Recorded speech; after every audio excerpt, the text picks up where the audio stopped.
at you again with some more fun information for your developing little babies. So I was thinking about the video that Leah and I did about the importance of providing talking to your kids throughout the day for language development. And as I watched how I interacted with my little, I thought about how important it is to not only talk to your kid to help them with communication, but also to help them with transitions.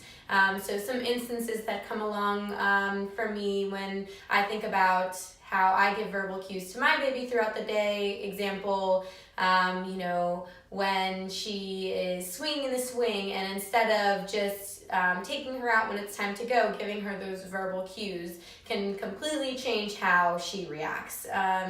One time I was being rushed and I yanked her out of the swing and she had a full-on meltdown, and that never happens because usually I'm telling her, okay, one more swing or we're almost done and then we gotta go, and I'm constantly talking to her and prepping her. So I was talking with Ashley, and this is so true, not just for our kids with sensory difficulties, but also for our kids, typically developing kids, but she's going to touch on how, it is even more so important for our kids that have sensory processing disorder. Yeah, a lot of the kids that I see do have issues processing sensory input, so that seems to intensify the difficulty with transition sometimes. So if you think about it, these kids are already having trouble processing sounds that are around them, whether it's, cars passing by or a lot of words coming at them all at once, or a lot of people around, or also processing visual input, processing movement, body awareness. There's so many different things that the body's taking in so much input. So then when something unexpected happens, that can throw them into a meltdown or a tantrum, and they just have a hard time coping with that. So if we can give these kids more time, they have a set expectation. We have 3 more swings, for example. 1, 2, 3. Okay, now we're done. Let's go. Giving them, like I was saying, that expectation. You can try giving them a toy. Okay, we have to go to the store. Let's carry our bear into the store. That might help ease the transition. Just giving them lots of cues, soft, quiet, calm cues, but lots of cues to kind of help them register and know what's coming next. Yeah. So I think about what you said when you're like, telling them 3, 2, 1, and then we're done swinging. That goes into like putting in routines. Mm-hmm. Because if you use that same language every time you're finished doing something, okay, 3, 2, 1, okay, we're finished, then they get used to that, okay? They're able to bring themselves down and prepare themselves. And you may still have, an upset child, but maybe not a complete meltdown. Right.